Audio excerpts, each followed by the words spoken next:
KC Laboratory. Sponsored by Emprise Bank. It's the KC Laboratory presented by Emprise Bank. Emprise debit cards are contactless, secure, and faster than ever.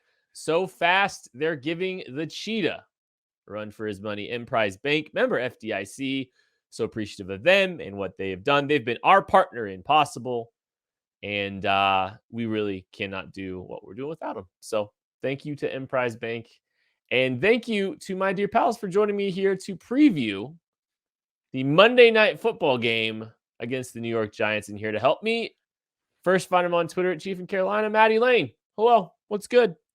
Well, I'll tell you what, I've forgotten how fast the cheetah is because it's been a long time since I've got to see him actually run down the football field. It's busy running little hitch routes and whatnot. So that's how good I'm doing. I'm starting to show off by critiquing the Chiefs offense already.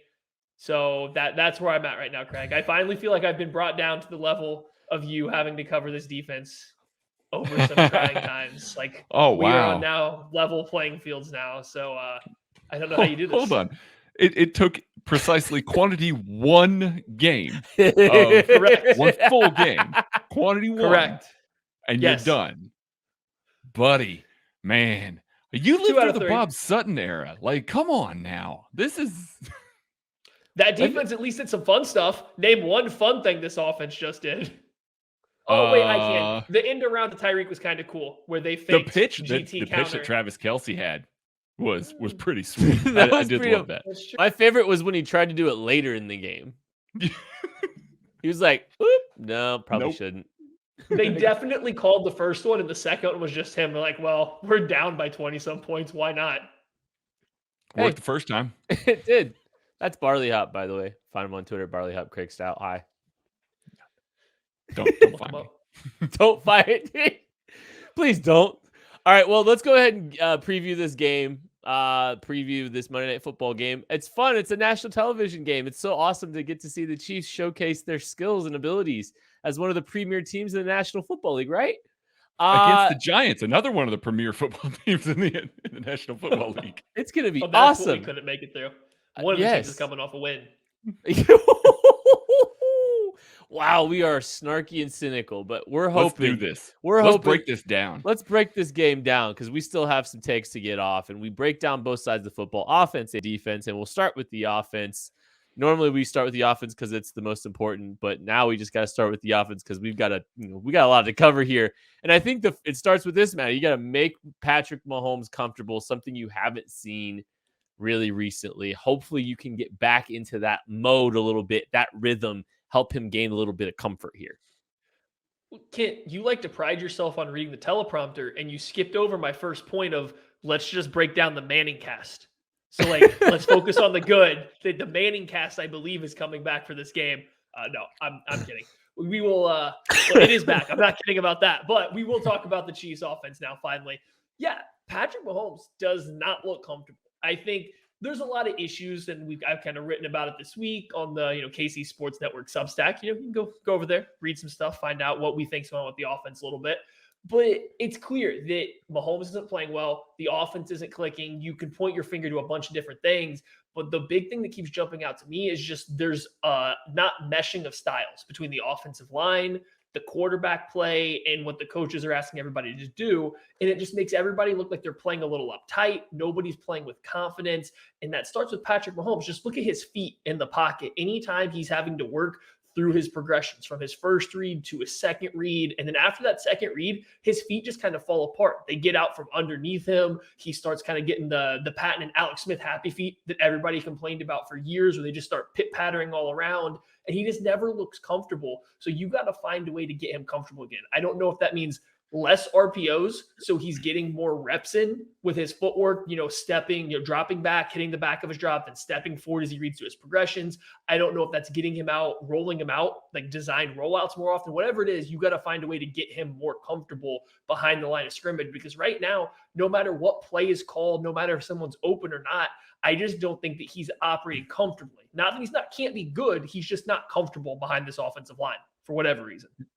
Yeah. And even, last week was a little bit of an aberration with the interior offensive line. They they have been largely good for most of the year.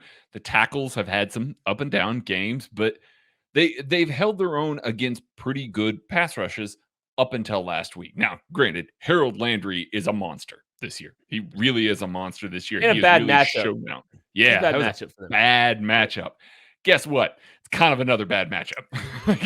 Aziz Ogilari is coming off a 2.5 sack game. He's got 12 pressures on the year. He's got 5.5 sacks. A guy that we loved out of the draft that is a very smooth, a bendy guy, a little bit explosive.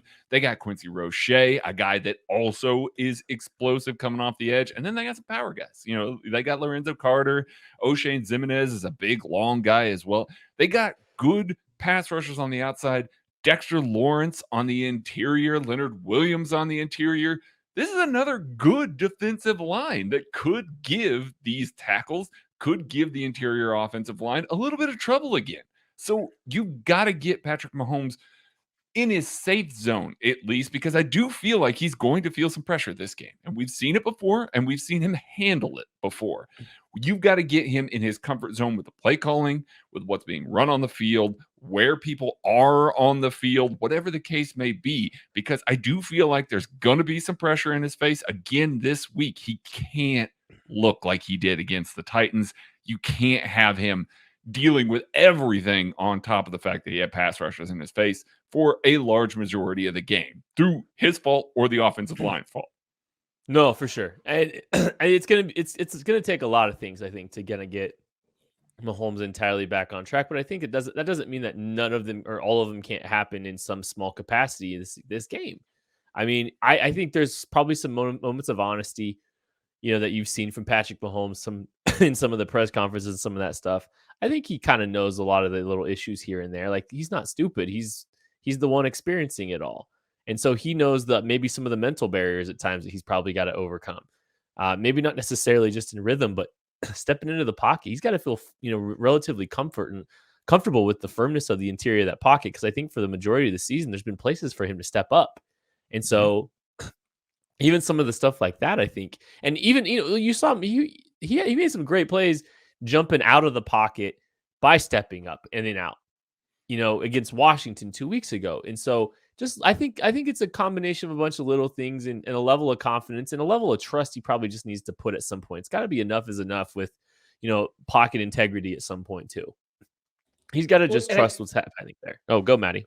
No, as I say, I think and part of it is definitely there's a big emphasis on feeling comfortable in the pocket, keeping, there's clean space for him to step up into, not having his right tackle pushed into his lap a lot. I mean, the Titans did a really good job of driving Mike Rimmer's back, which kind of reduced the area where Mahomes does like to step up, which is kind of up and to the right. But I think it also goes to the receivers too. You look at how the Titans, with like their third string secondary, played these Chiefs receivers. They were physical with them at the line of scrimmage.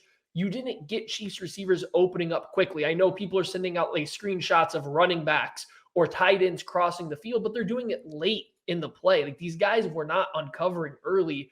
This secondary, they have talent. Adoree Jackson, James Bradbury, Logan Ryan. Like, these aren't great cornerbacks, especially this year, but it's more talented than what the Tennessee Titans put out there on the field last week. So if this team comes out and challenges the Chiefs in the exact same way at the line of scrimmage, they make these receivers beat them off the line.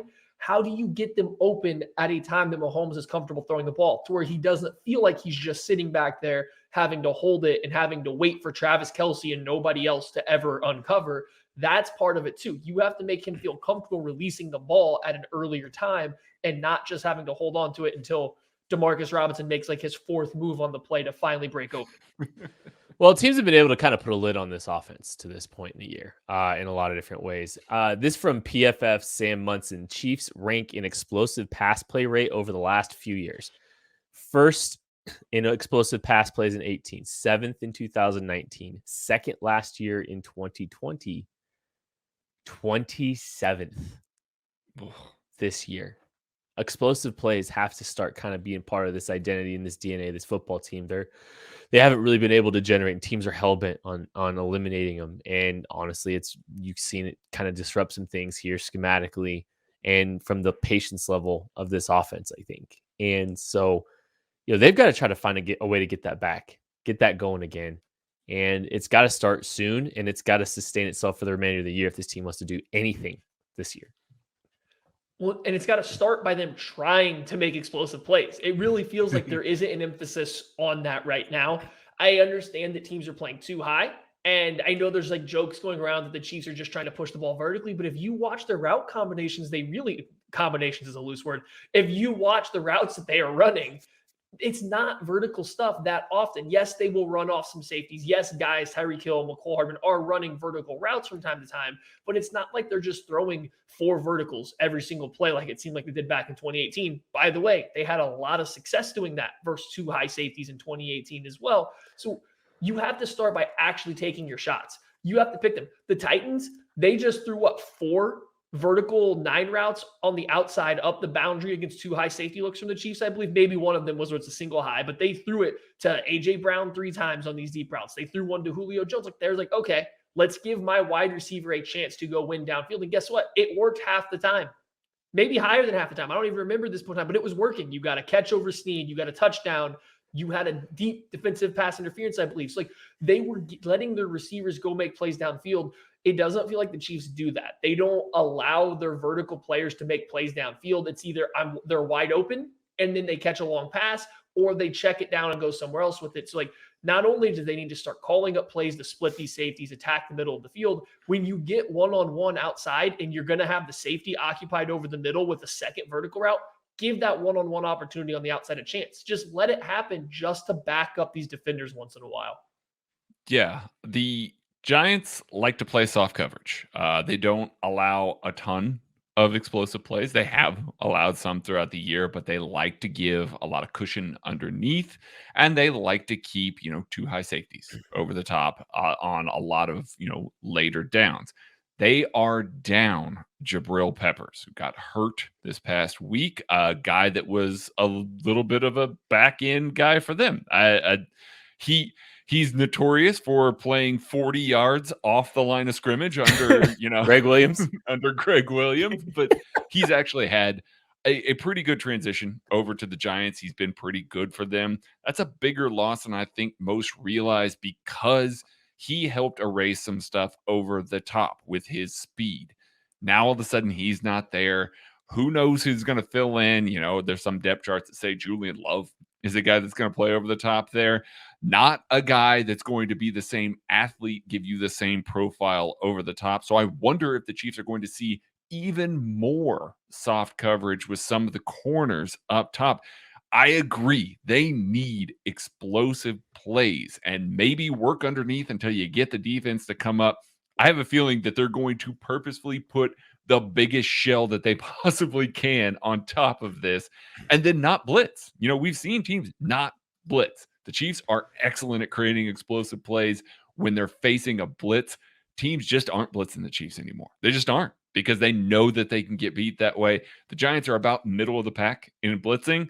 If they are trying to play a soft shell behind it, you're probably going to see a lot of 8 men in coverage, 7 men in coverage, and not a ton of blitzing again. So the explosive plays, if they do come, are going to have to come catching the ball underneath, making something work probably.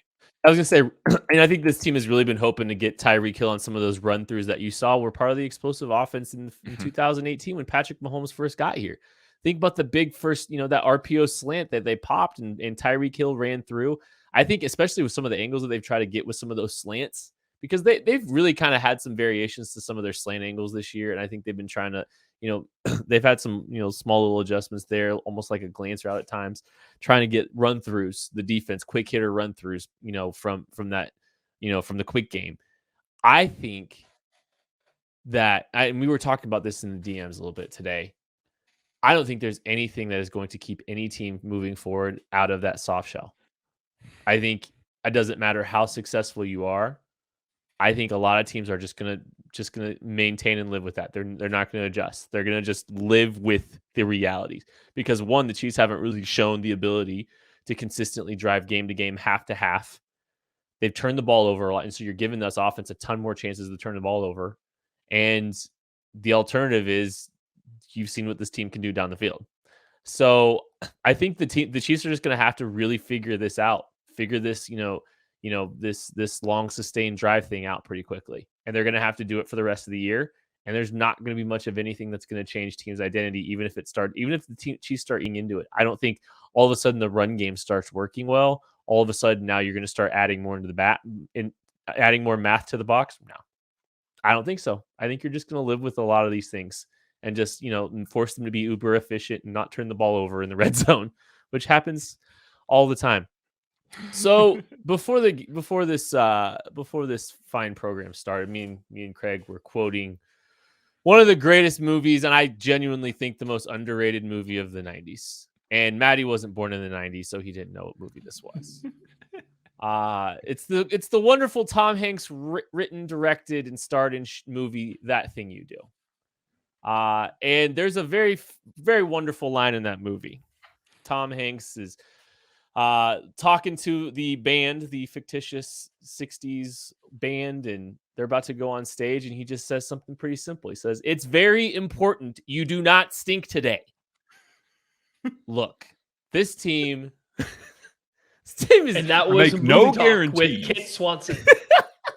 we could hey, look, we could me and Craig could literally quote maybe we should. What if we just quoted That Thing You Do for 21 questions this week? No. That should just be our show on 21 questions this week. It's just us putting in a movie. This team needs a big game, and they need it in a bad way. They need to start putting the pressure on teams watching film every week. And they need to put a little fear back in the rest of the National Football League. And honestly, I don't know if one game's going to do it. But I think it starts with one game.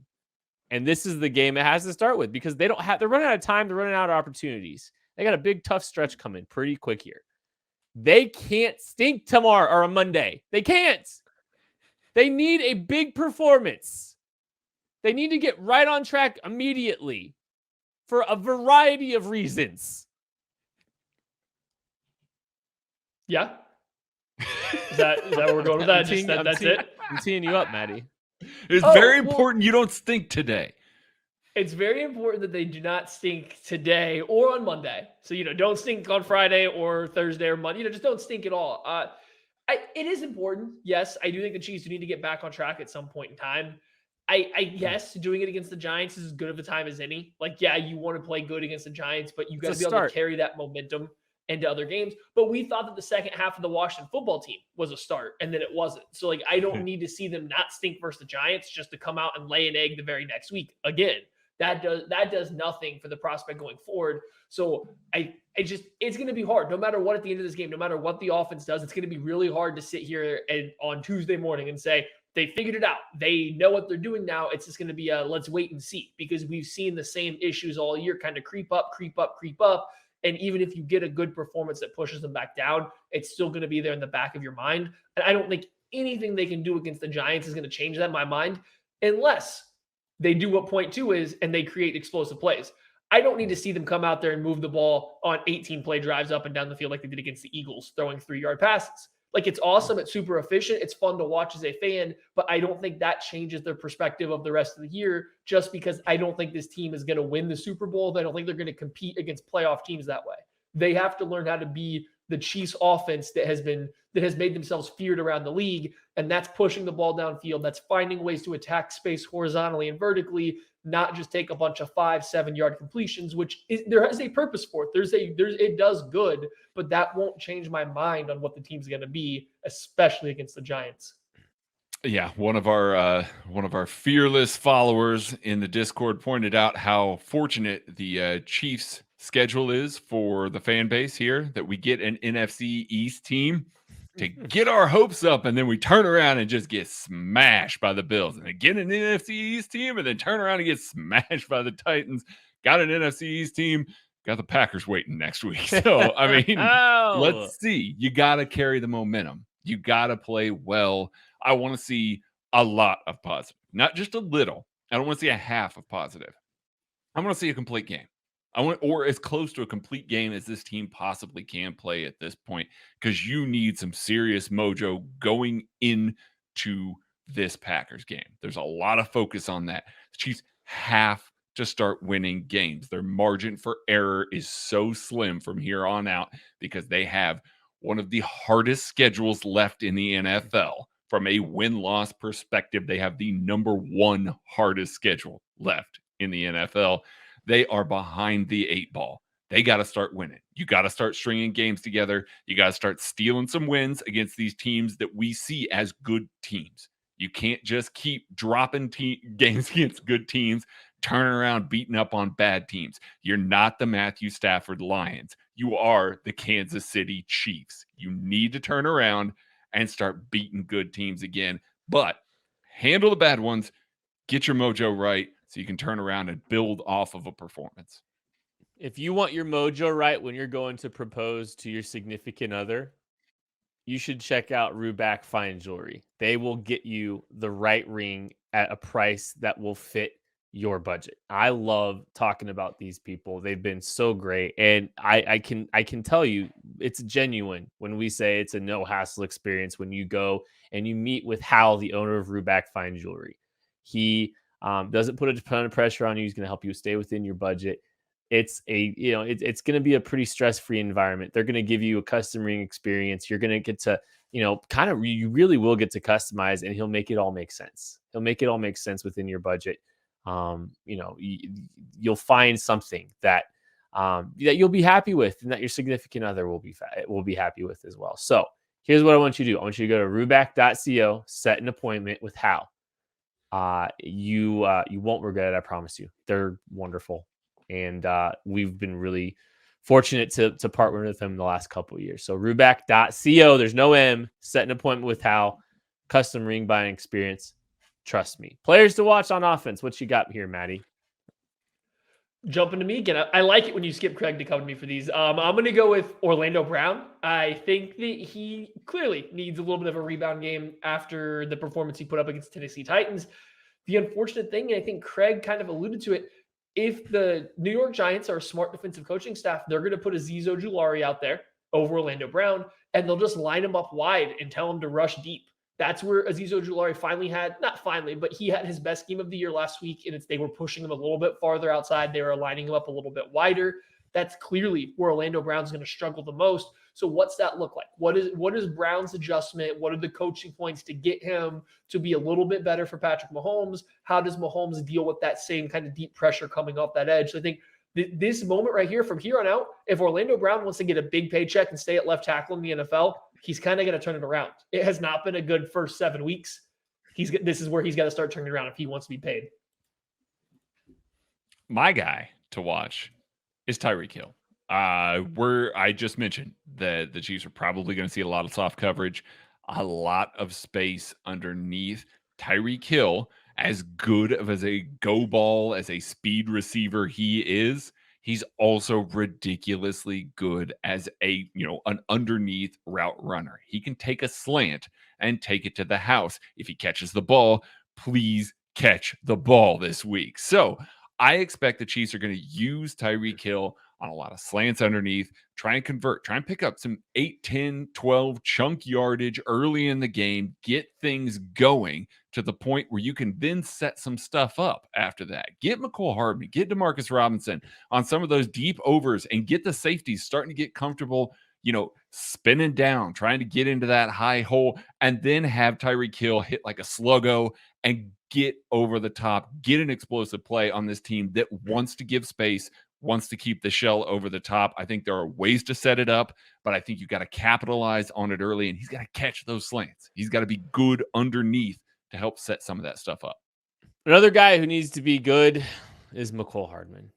This is we're sitting 2 straight games where McCole Hardman's put the ball on the ground, and his team has lost the football. There's like McCole has value, especially like you've seen like some of the end around plays have had a lot of success. He winds up having a nice carry here and there. He's had some, decent games catching the football a little bit. Has been getting open. Some of it garbage time stuff. But like he's a guy that the Chiefs need consistent production out of. Doesn't have to be a ton of production at this juncture in his career. I think I don't think we don't need to change the expectations for him. We just need him to hold on the football. This team can't continue to afford to turn the football over. And Patrick Mahomes obviously needs this message too, but we talk about Mahomes all the time. McCole needs to protect the football. 2 straight weeks that this has happened. Cannot happen anymore. It's going to take a lot of guys just saying no more about stuff like ball protection because it's getting absurd. I saw a stat. The Chiefs are on pace for 41 turnovers this year. And I think the most that the Chiefs have had in the Andy Reid era in the teens. Is that you, Craig? Yeah, it was me. Oh, well, why don't you repeat the stat then? Hey, the Chiefs are on pace to turn the ball over 41 times. Thanks for throwing it to me, Kent. And I'll repeat my response to that. The 2011 Philadelphia Eagles, also coached by Andy Reid, had 38 turnovers in 2011. 38. Let's just not talk about that. Protect the football. 2011 was 37. Protect the football. McCole, everyone else, Tyreek, protect the football. Let's go. All right, let's talk about the defense. And, Daniel the better unit. The better. Hey, they shut out the Titans in the second half. The Titans didn't throw in the fourth quarter. Daniel Jones is a sneaky good athlete. People don't realize that he does a lot with his legs. He's able to, when he's not tripping over the 10-yard line on his way to an 80-yard touchdown run, he's doing some good things with his legs. So he's got a little bit of athleticism to him, but I think he's a guy that can still be affected from the pocket very easily, Craig. Yes, he definitely can. They run a lot of zone run stuff or zone read stuff with Daniel Jones, and honestly, he's excellent at it. It's like him and Lamar, and then everybody else underneath. It really is, and not something that everybody expected coming in here. But he's been really good at it. Now, the thing that he likes to do is he can escape the pocket really well. He uses his legs well, but he loves to escape the pocket to his right. That's where he wants to go when he's pressured. He is always looking out the back and to the right, and he's able to get into space and make throws that way. It makes sense. He's a right-handed quarterback. He's comfortable moving to his right there. Now, over the course of the past couple of games, you've seen teams start to pick up on this. They're starting to rush him a little wider from the right and contain rushing from the left. A lot of these zone read plays going to the left, going to his left. All of a sudden, you've got defensive ends that are playing contain on the left side of the Giants offense, and you've got guys that are rushing a little bit wider to the right. If you're stunting, the looper is going way out and around, and as Daniel Jones feels that pressure and starts to move out of the pocket, you've got a guy that's there in his face. When you start rattling him in that way, he really struggles because guess what? He's still throwing the ball. He is a top 3 in aggressiveness of any quarterback in the NFL, according to NFL Next Gen stats. That means throwing into coverage, throwing into tight coverage. That's not necessarily a good thing. So when you are forcing him to throw the ball out of structure, forcing him with pressure in his face like that, he's still going to throw it. He's not just going to stand back there and take sacks. He is going to throw it. So maybe adjust your rush path a little bit if you're coming off the right there. Chiefs can work some stunts, try and get him on these bootlegs and have a guy in his face and force him to make mistakes. They got to start creating something. That's a way that they can try and attack him with scheme and try and fabricate a little more rush than they've gotten in the past couple games. So I would say one thing the Chiefs could do is rush Daniel Jones like how the Titans rushed Patrick Mahomes, where they were just trying to push the right tackle back a little bit, send your left defensive end deep around the pocket just to chase him down from behind. However, I don't trust a single Chiefs defensive end to ever run the arc, let alone catch Daniel Jones from behind. Daniel Jones is fast. I don't think he's sneaky fast. I think he's straight up fast. So I don't think the Chiefs have the athletes to pull that. So I think like Craig's saying, you're either going to be stunting some guys out and around, looping around to that side, off to the right-hand side, or you're going to be rushing a little bit wider, a little bit deeper off there, trying not to let him just get around you. You're going to try to rush him. The Chiefs have done that in the past. Lamar Jackson, when they played the Ravens and stuff. So that's something they are familiar with doing. I do think you have to go about that. I don't think you can let Daniel Jones get loose. If you let him get confident, if you let him get out and have some clear space to start making throws, he can find a little bit of a rhythm. Like he's a well-coached technical thrower of the football. So when he has space, when he starts feeling himself, he can look good throwing the football on the move in the pocket. The thing is, though, if you start pressuring him, like Craig said, he'll start hurrying up his process. Now, it's weird. He almost doesn't look like he gets rattled from the pressure. He doesn't start getting too much happy feet. He doesn't start panicking. He just starts going a little bit quicker and things get a little wild. Like, I think his rookie year, he was excellent in a couple games against pressure, just absolutely excellent. And like the joke was, does he just not know he's under pressure? Because his pocket awareness is pretty abysmal. He doesn't know when guys are hitting him. He doesn't really read coverages great, but he sure will stand in there and take a hit to deliver a throw at times. Like, you do have to just keep coming at him over and over again. You can't give him space. He can't have space to operate, or Daniel Jones can look almost like Ryan Tannehill did this past weekend. Yeah, he's a guy that he's an extremely he's kind of a robot. He's like a technical robot. He hung around the Mannings too long. But I don't think he has the processing speed of Peyton or anything. So that really can be a little bit challenging at times, but I think there's a little bit of that with him. Okay. We've talked about the second level a lot. Giants, they can certainly attack the second level with the kind of skill sets that they have and just the deficiencies of that second level of the Chiefs defense, Craig. Yeah, Daniel Jones is at his most comfortable when he's hitting the top of his drop and he's just letting it go. He does not like to sit back in there, read the field. So they make some of these reads a little easier for him. They work a lot of slant flat. They work the middle of the field well off of play action, but they want to really attack the second level and try and manipulate the linebackers. If safety's rolled down there, manipulate him too, and get Daniel Jones to get in that rhythm. Like Matty was saying, he's very much a rhythm thrower. And when he builds that confidence, you see it throughout the game. Now, he hasn't had a lot of his weapons the past couple weeks. It remains to be seen if they will be available on Monday night. Sterling Shepard, Kadarius Toney, even Saquon Barkley.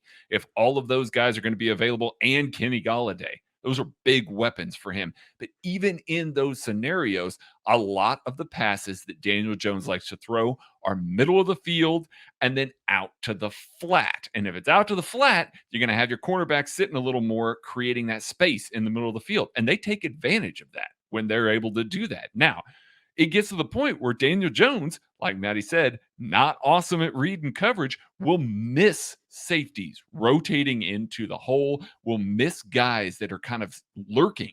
Play a lot of one lurk, play a lot of robber coverages in the middle of the field. You can take advantage of that because he's still going to let that ball go. He's going to miss that guy late, but your second level has to take away the initial throwing lane because when he hits the top of his drop, he's letting it fly if it's there. And so he will manipulate guys like Nick Bolton, Ben Neiman, Willie Gay Jr., these guys that aren't always the best at filling throwing lanes or don't necessarily have the range to fill some of those throwing lanes. They've got to be on point. They've really got to work well because I do think the key should be to have your cornerback sit and be aggressive in the flat. You got to have that space. You got to have guys that are closing down that space because there are opportunities there to create turnovers. You can force Daniel Jones into mistakes, but he will take full advantage of the linebackers in coverage.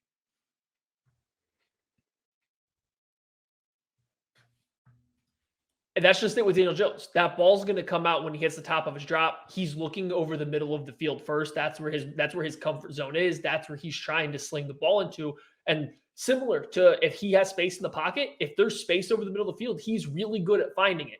But as Craig's saying, you got to get guys either rotating into that area late because he's not going to see them very often, or you got to have linebackers that are going to very understand what's happening and that are going to be able to play into that area.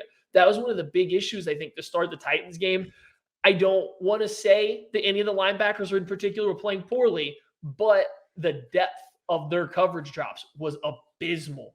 These guys were so close to the line of scrimmage every time Tannehill pulled the ball out of play action, or even if it wasn't play action, their depth is just so close to the line. They weren't even attempting to drop under some crossing routes. You can't do that again against this New York Giants team. That's like the one area. That's the one way that Daniel Jones will find a lot of success. He's going to attack you up the middle of the field, especially if your depth as a linebacker is bad. There's not a safety obviously rolling in there. He will keep throwing there and he'll throw to the flat. So like that second level, your safeties, they're going to be challenged in this game, not because Daniel Jones is the Giants are going out of their way to attack the Chiefs there because that's their biggest weakness. That's just what Daniel Jones does. That's just his game just happens to align relatively well with where the Chiefs' defensive weakness is. Yeah, just make some of those throwing lanes more competitive. Like I think Mhm. we kind of like there's only so much the second level is going to be able to do athletically. Like that's just we know this. This is we can say it. I mean that's the entire second level struggles to be competitive at the second level in the coverage. So just try to make them as competitive as you can, and hopefully that's enough. And it could be against It Daniel could be. Jones. It really Yeah, could. he'll start floating them to the flat after that too. You start taking away the middle of the field, man. There are some balls that are right for the picking in the flat. I don't think Now, he's I a do gotta say, go ahead. I don't think he's he's not a progression thrower, like, and that's kind of No. weird because he's such a technical, like, I think everything, the process leading up to the progression's very mechanically sound. It's very aesthetically pleasing. If you've been hanging around Peyton Manning, like he looks like a Manning brother up to the top of his drop.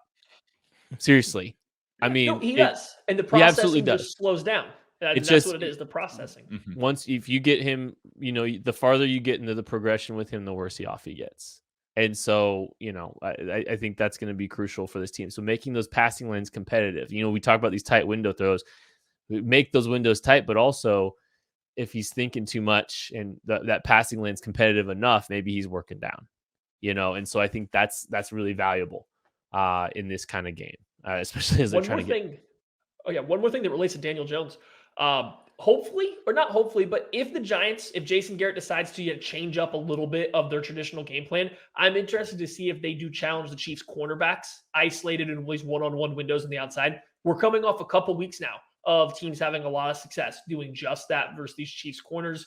Daniel Jones, like Craig said, isn't afraid to throw into tight windows. So I could definitely see them, especially if Kenny Galladay's healthy or Mhm. Sterling Shepard is healthy. These guys that he trusts a little bit more, trying the Chiefs a little bit on the outside, even if guys are in relatively good coverage. It just seems like a team that might take advantage of that if they have the right guys available. I think some of those outside throws actually fit a lot with what you might want to try to do with Daniel Jones, honestly, because there's not a lot of progression to it either. Right. It's Yeah. one, it's that's that. If A lot he's of those, even, throw it. if you're Boom. wanting, Yeah. if you're wanting, well, I mean, honestly, if you're trying to take those outside shots, there's pretty good indicators pre-snap a lot of times, and No you can, safety throw. I mean, yeah, Yeah. you can get that. You can get to the top of that drop and go and let it rip. So I think there's a lot that actually makes a lot of sense there. Okay, so the Chiefs were dominant against the run against the Tennessee Titans. Just dominant. just dominant. Strong agree. It was fun. It was actually, like It was good. It was there was some nice. good things there early in the game, and then they just turn around, play action, throw the ball at will behind the linebackers, outside corners, like just all day, every day. Which is why we kind of just talked about, I think, closing some of those windows, and we literally just touched on both of the areas of the field that you should be concerned about. But the run defense was awesome, and hopefully they can repeat that performance again, Maddie. Here's the tricky part. Against the Titans, the Chiefs ran a lot of run blitzes. They had the linebackers, even if they weren't run blitzing, they had them working downhill into the line of scrimmage and then popping back out once they saw it was play action. That was very much a coaching point. They were sticking them close to the line of scrimmage. They were getting them moving downhill for a very specific purpose of stopping Derrick Henry, which they did. That also played a huge role into the shallow zone coverages that these linebackers had. Like, Nick Bolton, to be frank, right now doesn't have good zone spacing. His zone depth is pretty much wherever he is pre-snap. That's about as deep as he's going to get. So when you have him run blitzing or moving downhill, he reads that it's play action. He's not going to get back underneath crossing routes. So for this game against the Giants, I don't think you can live that same way. I don't think you can send him and Willie Gay and Ben Niemann on all, not just Nick Bolton, but all these guys. You can't send them on run blitzes. You can't ask them to play downhill into the line of scrimmage every snap, because you saw what happened, what the Titans did off the play action stuff. I don't think you're that fearful of this Giants rushing attack to change your game plan that much. So what does this run defense look like when the linebackers are having to read and react rather than just simply go? That's the question. What does it look like when they have to play from traditional, 5 yards of depth? What does it look like when they're having to read the offensive line versus just attacking as soon as the ball goes? It's going to be entirely different. And you hope they can repeat their performance. You hope all the guys play just as well, but it's going to be an entirely different style of fitting the run this week, I would imagine. And so it's going to be interesting to see what it looks like. What, you're not terrified of Devontae Booker? in the run game. I think Jason. Terrified if Saquon comes back. Yeah, I don't. It doesn't appear that Saquon will be back. Yeah, this week. he took part in a walkthrough today. So I mean, We'll see. We'll there see. might be some gamesmanship there. There could be. Hopefully he doesn't. But Jason Garrett has a very unimaginative run offense. It's actually just offense in general. Offense. Just offense. It's pretty unimaginative, and I think this actually, you're talking about opportunity to read and react. This could actually really be a good. I don't think this is a game where these guys' keys are going to be too off. I don't want to say too put off. I think you're going to have it's going to be pretty straightforward. Their motions are even relatively predictable. Like it's pretty boring. So that could actually be beneficial here. When we're talking about this outside of just the outside of just run blitzing, having to read and react, there's Jason Garrett hasn't proven to really, throw a lot at these guys historically in his 2 years with the Giants. And when you have your replacement Mike linebacker, who should be your Mike linebacker going forward, when you've got him in the middle of the field, you saw some growing pains, expected growing pains last week, some stuff that they didn't feel like they could check out of. The Titans really stressing the calls that were coming from some of that stuff against the pass. So, yeah, I'm with Matty. I do think that they're going to lay back a little bit.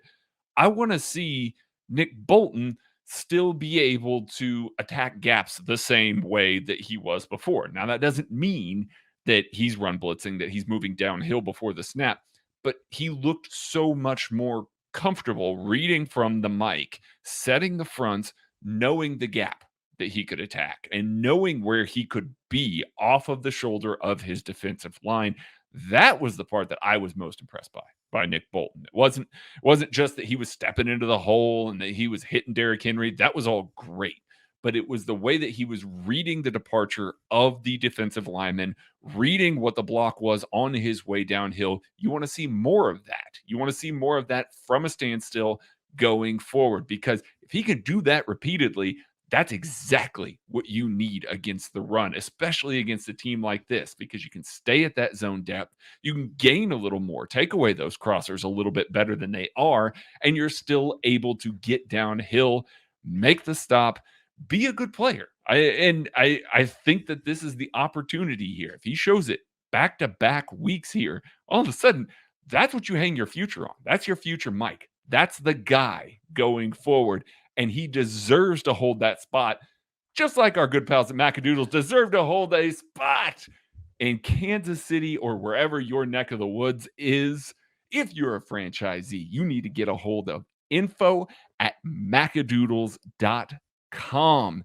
Send them an email. Send my good buddy Roger an email to get one of these. It's like printing money, you guys. It really is. You're going to have so many people that are going to come to your spot if you open one up wherever you are, whether it's Kansas City, whether it's Topeka, whether it's Des Moines, whether it's let's call it Jacksonville. Put one in Jacksonville. Why not? Good people in Jacksonville deserve a Macadoodles. Wherever you're listening to this, get a hold of them. Talk to them about becoming a franchisee. We need one in Kansas City. We need a spot that they can hold down going forward. We absolutely do. All right. Players to watch. What you got, Craig? All right, my player to watch is Juan Thornhill. He has regained his starting spot on this defense. I felt like he looked pretty good against the Washington football team. He was a willing player in run support against the Tennessee Titans, and I didn't have any major complaints about him in coverage against the Titans either. So I want to see him have that back-to-back good performances. This is a game where a guy like Juan Thornhill is going to be asked to do a lot. If you've got your cornerback sitting on the flat aggressively, he's going to have to make sure that he stays on top of go routes, closes things up along the boundary. And if you're going to have a guy that's going to sit in the hole, try and pick Daniel Jones off, prime Tyrann Mathieu territory there, you've got to have Juan Thornhill be able to hold down that single high safety spot over the top, especially if Kenny Golladay, Kadarius Toney, Sterling Shepard are out there. Those are guys that can beat you vertically. So he's going to be tasked with some tough asks if they really want to press and play aggressive underneath. So he's got to erase a lot of stuff on the back end. I hope he has a great game. I'm going to stick with some young guys. I'm going to go with Willie Gay. We talked a lot about Nick Bolton and his ability to play the run and, maybe some shortcomings in the pass game. I think Willie Gay is kind of positioned by Chiefs fans as this like savior of linebacker. He's super athletic. The athleticism pops on this. I mean, he's so explosive. He's so fast. It pops to you. It's really easy to believe in him. But what has he done this year since come back? What has he really done even last year? I know he was a rookie, but what has he done? Like, what plays are you hanging your hat on that he's made? There's not many of them. His biggest impact so far this year may be missing. Was it Ryan Tannehill on a tackle and where Tannehill was scrambling up the middle? He just kind of overran him. So like The interception was sweet, though. Okay, yes. No, there was, yes. I did forget about the interception as he disengaged from the block. But outside of this one play, no, it's just, I think you talked about it with Jason Garrett. His offense isn't over complex. It's pretty simple. I don't think there's too much stuff out here that should confuse Willie Gay. So if you see him reacting late to stuff, if you see him looking super explosive, but chasing everything from behind, never getting out over the top of stuff, or being so far behind that he's overrunning things, that's a little bit of a cause for concern. He should be operating at least as fast as this New York Giants offense is mentally. And if he's not, you might have to be a little bit worried about how he's progressing along to play with Nick Bolton in the future. I'm going to go with Frank Clark. Why not Frank Clark? This has been a really just abysmal year up front, largely everywhere for the majority of the year. Frank Clark's generating a little bit more pressure. He's starting to come on a little bit more. I don't want to say he's definitely not worth the contract or anything like that, but there is a little bit of pressure actually being applied here. I think his pressure rate's over 15 or something like that. Craig, if you want to look that up. It was 17% this past week. Yeah. So, the much maligned Frank Clark, still not worth the contract, but he's shown a pulse. And I think you got to just hope for that. You got to hope for him to continue to stack better days. You hope that the hamstring is healing up and that, he's kind of heading on the right direction. And we'll see if he can do that against the likes of a Nate Solder, against the likes of a Matt Pert. So this is a good week to maybe, generate a little bit more pressure here. All right, game prediction time, guys. What you got? I know. It's a good week to generate pressure. We've said it. We've said a lot of things this year. It's always a good week to generate pressure. It's never not a good week to generate pressure. Somebody tell the Chiefs. We should pick them to lose, Craig. Maybe that'll turn things around. Not this week. No, I don't think that the Chiefs are going to drop this game. I think that the Titans can be salty, especially if Daniel Jones gets in a rhythm. I feel like their defense is going to play the Chiefs largely how a lot of other defenses have played the Chiefs recently. And so I think you're going to see maybe a little more slow moving offense if it's not clicking the way that we want it to or the way that we expect it to. This could be a close game for the majority of it. So I'm actually picking the Chiefs to win 27-21, but I think it's a little bit of a back and forth game against the Giants, and that's going to have a lot of people very worried going into the Green Bay game next week. I'm worried going into this game. I think that this game, I think the Giants have a lot better chance to win this game than I think a lot of people are giving them. I think national media, I think Chiefs fans kind of have this one chalked up to the Chiefs are going to go in, take care of business, and then we're going to talk about them trying to turn it around next week when they're going to play the Packers. Like, I feel like that's the mindset of everybody. I don't think it's that clear cut. I don't think it's that simple. I don't think the Chiefs are playing good football. I don't know how good of a football team they are. Like, it's clear they're not playing well, but how good are they actually going to be? I don't know if you see get much of an answer to this game, but I think they battle through it. I think it's a close game. I think it's a hard-fought victory. I'm giving the Chiefs the victory 31-27, but I think it's going to be real tight. I don't think it's at any point in time going to look like the Chiefs are dominating this game. There's nothing that the Chiefs can do on Monday Night Football that's going to make me feel any differently about this team after this game. What if they lose? Outside of positively. Yeah, they could make it. Okay. Yeah, there's one thing the Chiefs can do Negatively. Yeah. There's nothing there's nothing that I will feel differently about this team positively after the Giants game. And honestly, I'm not sure there's anything that is really going to make me feel too differently about this football team positively after a Packers win. This team has hurt me. This team has broken me. This team has broken, I think, a lot of Chiefs fans to where there's polls out there where people are voting, and like this team is like overwhelmingly voting that the team will not make the playoffs.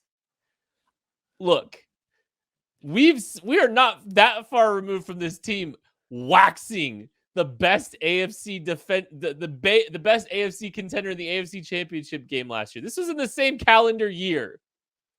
And I am broken. And I don't know. I think there's one thing that can really I honestly don't think a 3-1 record in November is gonna do it for me. It's gonna give me the same kind of confidence and swag that I have about this football team. Do you know what I need? I need a hashtag no loss November from this team. I need 4 wins against a gauntlet. And guess what? If that happens, I'm going to be flexing.